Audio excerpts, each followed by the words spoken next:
Hi, everyone. Today I have the pleasure with sitting with Paul Schwarzenholz, who is the founder and CEO of Zenloop.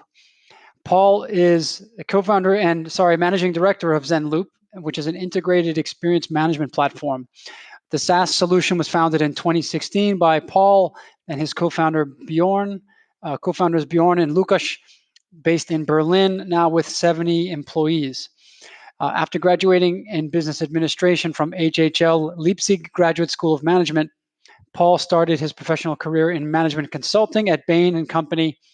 He then founded the online perfumery Flaconi together with Bjorn, which was successfully sold to ProSieben Sat 1. In addition to Zenloop, Paul is an active business angel and advises more than 20 European startups. He writes and speaks regularly on customer experience, entrepreneurship, and startup topics. All right, Paul, welcome to the show. How are you doing? Great, Chris. Thanks for inviting us. Awesome. Pleasure to meet you. You want to just start us off by telling us a bit about who you are and what you do?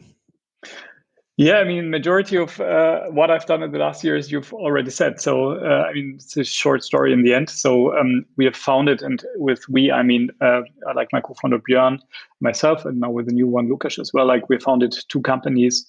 The one is the leading online shop for beauty products in Germany. It's now actually in the selling process, currently in the selling process again. Valuation is around 800 million euros. And we founded that before 11 years. And then when we sold it, let's say spinned off Zenloop as a product, as a software that we as founders and MDs of an e-commerce shop would have loved to have had at that, like in the past. So we have built and are building the product that we actually needed at our time as MDs to really understand how customers are doing, what we can do better, and to get back to every single customer who's churning away. Okay. So describe quickly to us, what problem is Zenloop solving? So the problem, majority of companies don't know how their customers are doing. So they know it maybe for some customers, but in majority of the cases, if customers were unhappy, they're just leaving and just not coming back. That's something to identify these customers. On the one hand, to understand what you can do better, and then get into a, let's say, one-on-one communication with a customer to apologize, for example, or to offer better solutions is one of the topics we're doing to drive to increase retention. Overall, it's a case that the majority of our customers have a high number of transactions with their customers, with what we call like the consumers.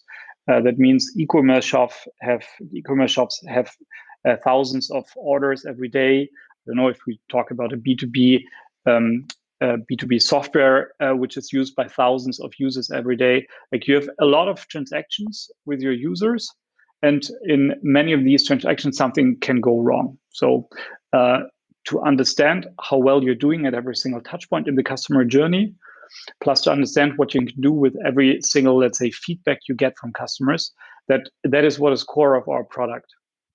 Mm-hmm. Can you also describe the connection with the concept of a net promoter score, NPS? Yeah, sure. Let's say it's one of the methodologies that our customers are using, and I think it's right now let's say on a global level the most well-known methodology and widely let's say adapted one is the Net Promoter System, which means that you start that you ask at every relevant touch point in a customer journey just two questions. The first question is, how likely are you to recommend us, like this touch point, our brand, or a company, to a friend or colleague on a scale from 0 to 10, very unlikely to very likely, and please leave a comment. And that is what majority of people understand under NPS, but that's actually just the start, because the system behind it means, okay, I get feedback from a lot of customers because I focus just on these two questions. It's a very short survey. And because it's so short, and because it's hopefully also done in a nice way. So let's say, for example, using good technology for that one, you get a lot of answers back. So our customers get on average 25-30% response rate from their customers. You get a lot of information, then feedback from your customer, and the next step is to understand what is the customer telling you. Let's say, what are all the customers telling you at the different touch points, but also what is a single customer telling you, and then use this information to really get like everything out of the information you get from the customer as much as you can. And it might be that a customer is telling you in one comment, in one feedback, a number of points. He might tell you, I will never buy this car again. Like, just imagine you're driving your new Tesla, and the Tesla in the car, and that's maybe, let's say, in the future, in 2 or 3 years, but the car is telling you, asking you after 4 weeks, how likely are you to recommend me, like your new Tesla car, your new Model S to a friend or colleague? And then you're telling the car, well, I really love the car. The acceleration is enormous. Also, the battery is great, but what I really don't like is this. Let's say the surface of the leather you're using here. It feels a little bit cheap, and also the handle of the door is not really great. It makes like a weird noise. So we have 4 information in this comment, actually 5 information, because overall the customer is a super happy one. So the car needs to take this this comment from the customer, and then in our case, it would put it into the database. We would analyze the comments, break it down into the different text elements with the sentiment of the different text elements. And then this information needs to go to first different people in the organization, and you need to respond to the customer. And what happens then is, okay, this is a super happy customer. That was his first comment. So you can use that information and, for example, invite him to a refer a friend program. So maybe the car then asks you back immediately or after a few weeks and says, oh, we have noticed you're a happy customer. Can we invite you to that you invite a couple of your friends to drive a Tesla, and they will get like a Tesla for a weekend. And then probably like this customer will go out and just invite a few friends. But you also have the information of what is not going well. And this information of, I don't know, the handle with a strange noise plus the quality of the leather that is used. These information needs to go to the 2 product managers responsible for these areas. And if this information is coming in a few times from customers after they purchase the new Tesla, then the product manager can really use this data to work on the next version, to buy better leather, for example, or to get rid of this noise from the handle.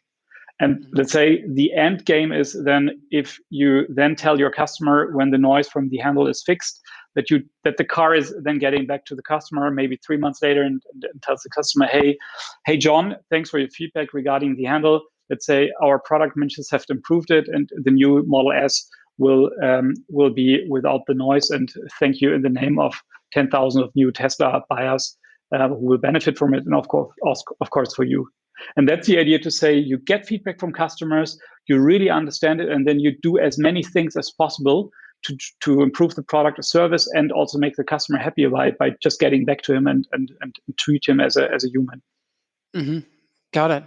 That's a great example, because I was going to ask you about your ideal customer profiles.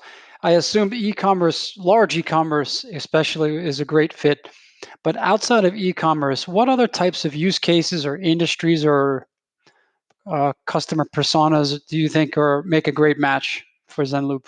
Yeah, I would say most important for us is a big number of consumers and users that our customers should have, because our platform is, let's say, the main advantage of our platform is that we're focused on automation. And why automation? Because if you really want to get in touch with 10,000s of customers every day, you need a very high degree of automation. And that's not just in collecting the feedback, but also processing the feedback, and then connecting with your different systems to act based on the feedback. So we actually like companies who have a high number of transactions, and ideally also customers which have longer relationships with their consumers or with their customers. So we have e-commerce. I mean, that's an obvious case, and that's where we're coming from. But we also have, I don't know, retail companies. We have fintech, financial services, energy provider, I don't know, B2B business. So I think the industry is not so relevant. Okay. Yeah. What is the minimum amount of data that you would prefer to have for this to be meaningful? That's a good question. I would say probably around 50 to 100 feedbacks per day would be let's say would be a good start. Mm-hmm. So Okay. if you collect, like if you're like a classic example is like if you're a B2B business and I don't know, you're selling huge construction machines and they're just, I don't know, 200 machines you sell per year, then I would not use, let's say, I would use the methodology of NPS, but I would not probably deploy a system for that. That's, let's say, a little bit of overkill. But if you sell 200 per day, then it makes sense to collect the data in a structured way and work with it. Okay. Got it. And what is obviously the channels that you can deliver the surveys through would be things like email, or you could deliver them through the apps themselves. In the Tesla example, maybe that question pops up right on the dashboard itself, which would be pretty cool. What if do you work with any customers that are delivering through other creative channels where you don't have an email address, or can you talk to me about the delivery channels? Yeah, let's say the email address is not relevant for us. So we can, of Okay. course, I don't know, send it via email. We can, you can take our HTML code and put it into your own emails if you want to. You can put it into your website, mobile app. You can connect it. That's like a case that many customers do, especially from the retail segment. You connect our system with their loyalty system or with their cashier system. Because that's like all ways how you can collect data, or you just push data via API to us, and you have, I don't know, even collected data via a voice system after call center calls, and then transcripted it and just push the transcripted comments to us. Okay. Got it. Um, well, let's. I want to pivot now to a little bit more marketing related topics. First of all, how big are you now, Paul? How many customers do you currently have? We have in Germany, let's say we're in Germany the leading company, especially for the entire digital space. So for e-commerce, retail companies, said fintechs, and now getting into, let's say, the well set up energy companies and insurances and so on. And in terms of customers, like we have roughly 200 customers in our portfolio, growing. Luckily, also during Corona times, are growing. The demand for a great customer experience is apparently a thing which is crisis safe. Mm-hmm. Yeah. So how has it been to scale from up to 200, and where do you want to go? Let's say in the next 1 or 2 years. So the ambition is high. We've done a financing round last year, so well financed. We have a great team set up. The product works in a great way, and now we're just expanding.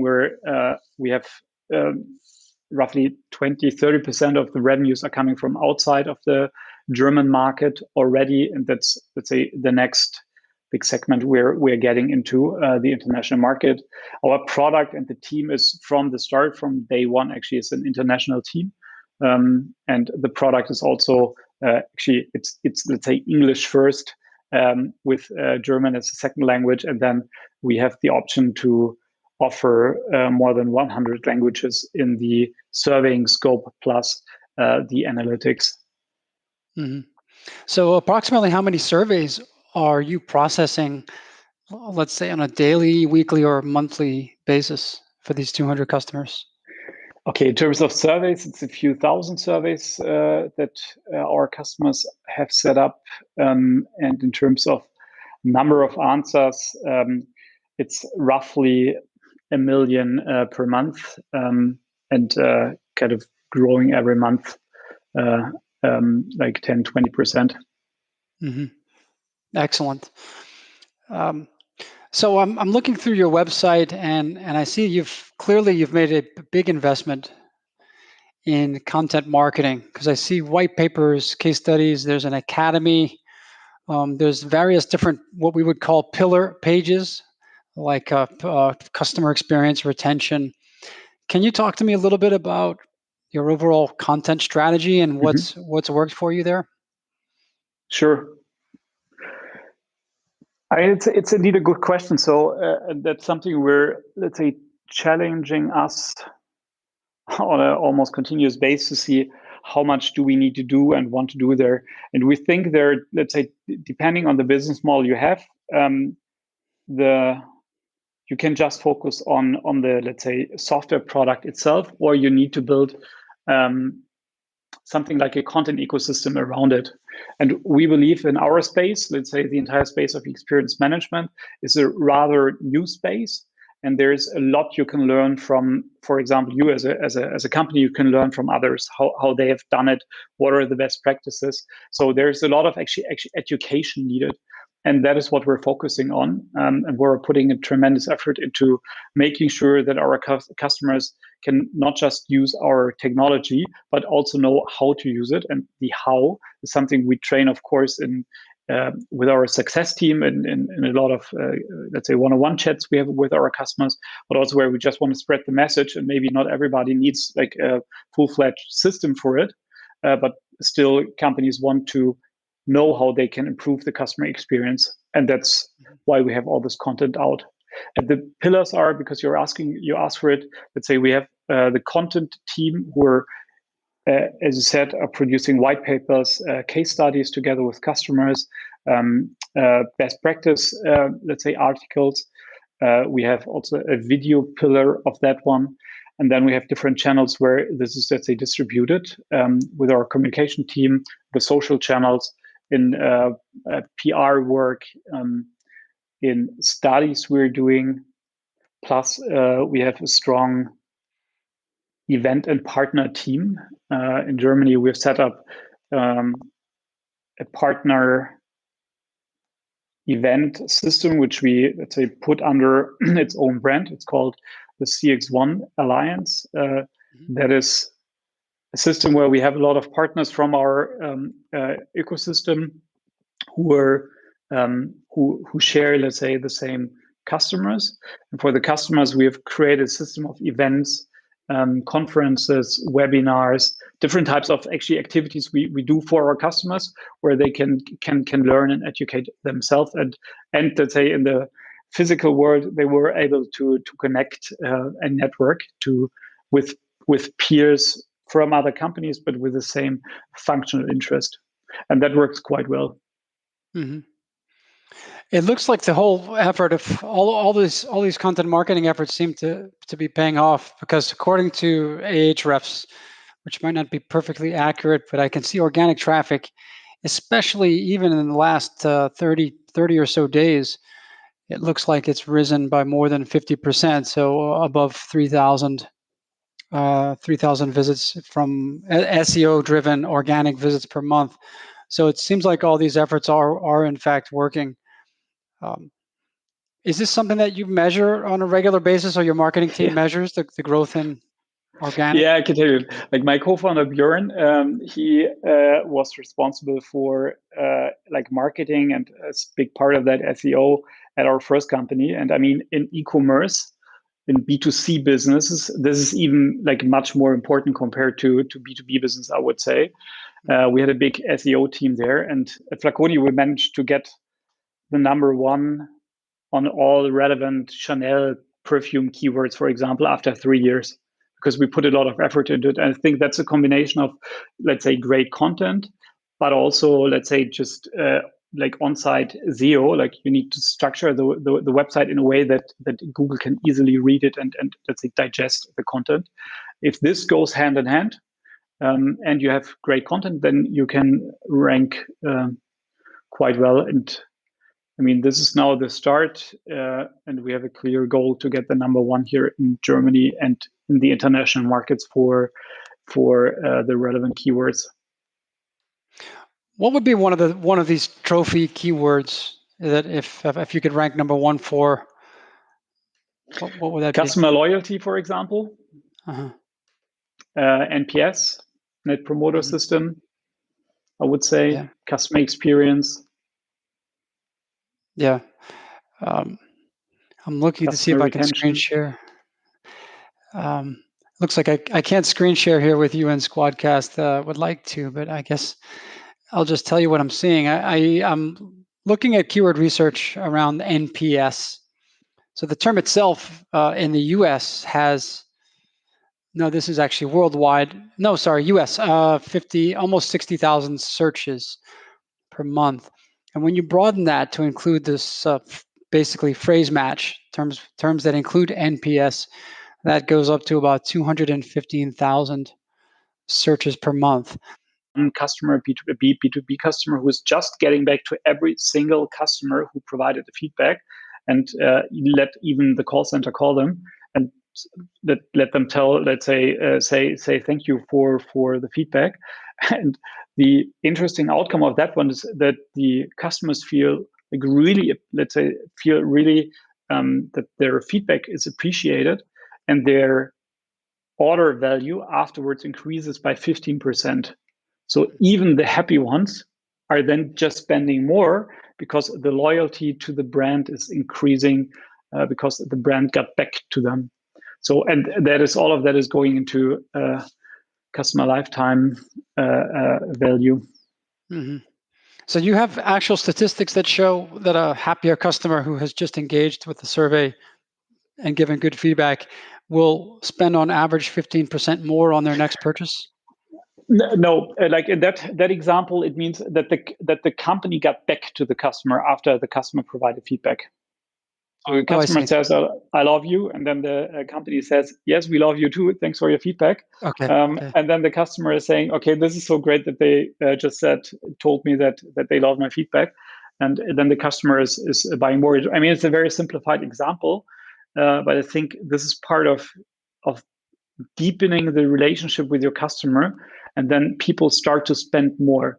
Like in B2C context, I think it's clear, because like in the first purchase, you might just, I don't know, buy 1 or 2 t-shirts, and then you're buying more and more and more, and order size increases.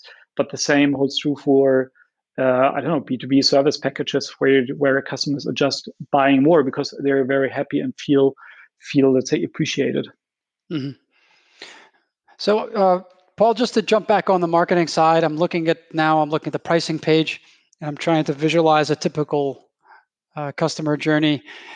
It appears that your primary call to action is to request a demo. So even here on the pricing page, I don't see any actual prices, but you're encouraging prospects to request a demo. Was there any particular reason for that decision? And can you just walk me through how the bottom of your funnel and the conversion process works? Yeah, happy to do that. So the reason is, our product starts at a minimum price tag normally. Like, there are also exceptions to it, but it starts at a few thousand euros, which means we need to make sure, let's say, if our consultants talk to customers, that they or to prospects, that they really have an interest, and that they not just want, for example, to ask the NPS question at one touch point and that's it. Because that is something like for these type of use cases, you can also just go to SurveyMonkey and deploy a survey. But we want to make sure that we talk to customers or prospects who really have an interest and a deep need for customer experience work. Mm-hmm. And that's why we start with a first webinar consultancy to understand what are the needs of the prospect, and if we can, let's say, if our solution matches these needs, then it makes sense to continue. If not, then potentially not now, or potentially at a later time. Mm-hmm. How many salespeople do you have who are doing these demos? A team of salespeople, I don't know how many do we have right now, 10, 15 maybe. Okay, yeah. What is their typical closing rate on demo calls? That depends on which part of the funnel you look at. Actually, I don't know it. Like, Okay. that's. Mm-hmm.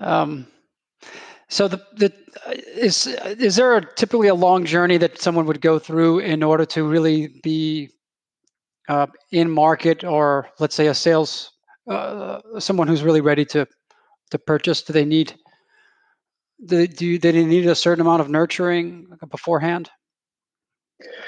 Yeah, it depends. Like we have customers which we close within 7 days, where there was a very clear need. It was very clear that we're the best solution for these needs, and then it went very smoothly through the process.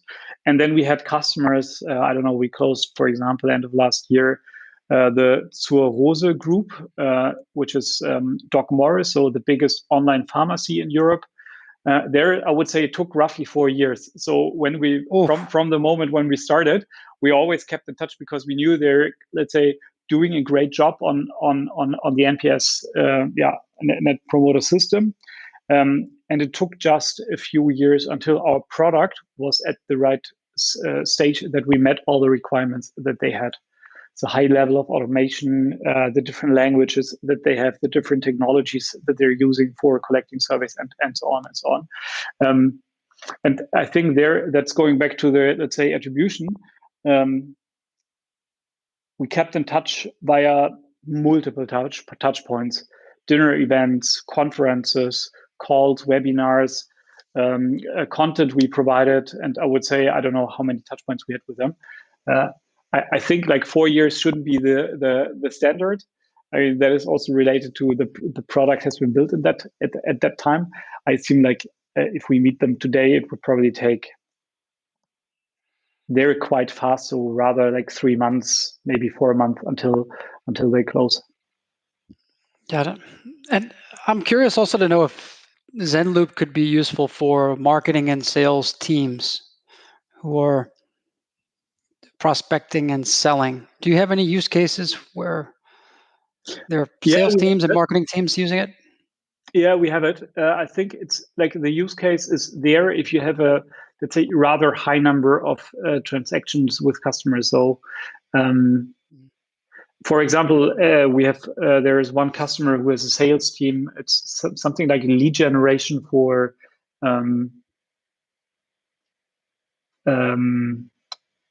let's say things around your home. I don't know, if you need a new roof, for example, then you can say, I need a new roof, and please give me offers from 3 suppliers or vendors around my, I don't know, 20 kilometers around my home. And this is normally then, let's say, processed also via a sales team who are really consulting. And there, because it's a lot of consumers doing these type of requests, they're using Zenloop to actually understand what they can improve in the sales process and in the process which is afterwards. Plus, they're using the same for getting the NPS and feedback from all the vendors. So it's two-sided. Mm-hmm. It's vendors plus consumers, and that also similar to job portals where you have a lot of companies that say putting out job ads, plus you have a lot of course, users or applicants who apply for jobs. Mm-hmm. Okay, got it. Great.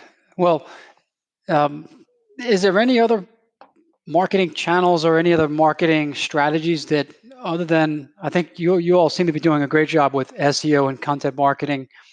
It's probably a little bit early on the paid side. I think that there are opportunities there when you decide to tap into those. Are there any other marketing channels? And then you mentioned the events and things, but is there something that I didn't ask about that has been working really well to help you scale?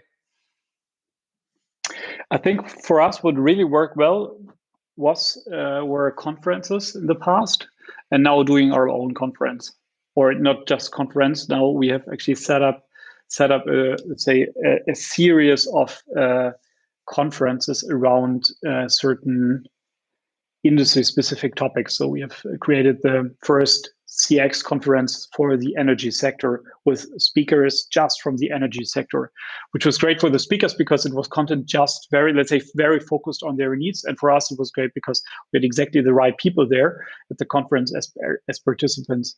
So conferences, and there's like digital ones or physical ones, for us works really great to get new leads, but also to build really meaningful relationships, especially when we're back in the physical world, to talk to people and to meet them.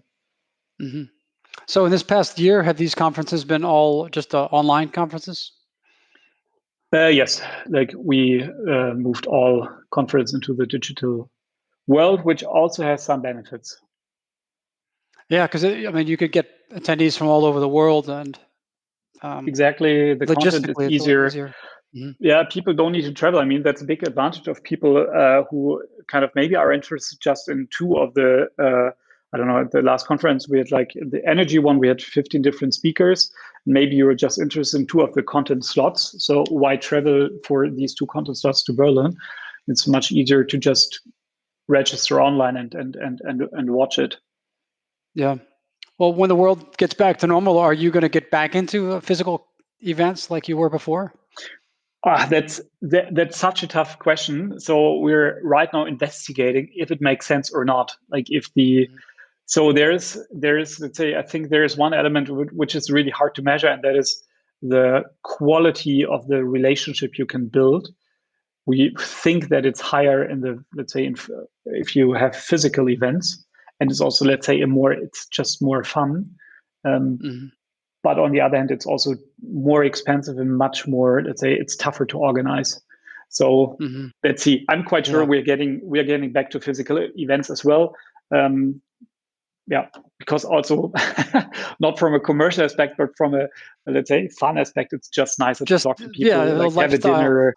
Yeah. Just have a beer with somebody that you just met, and you still can't replicate that. I think that there are some online providers that are trying to replicate that, but it's tough. Yeah. And so Zenloop, what will the future product look like? What, as you see it evolving in the next few years, what's coming? Yeah, I mean, let's say the big things we're working on right now is to increase even more the level of automation, and a big driver for that is to increase the number of integrations we have with different platforms to, on the one hand, gather data, but also to push back data, like I don't know, to push data into Zendesk, for example, or Salesforce. And there is, every industry has its own specific platforms where we need to integrate with. So that's one of the big drivers. And then I think there are a couple of, let's say, survey channels which are right now not that relevant, or I believe could get very relevant in the future. So video feedback or voice feedback. So I mean, just imagine you're sending like a WhatsApp message to a company, and then everything is then transcribed afterwards to get probably more feedback. It's easier for consumers. But this is something which is almost nobody doing.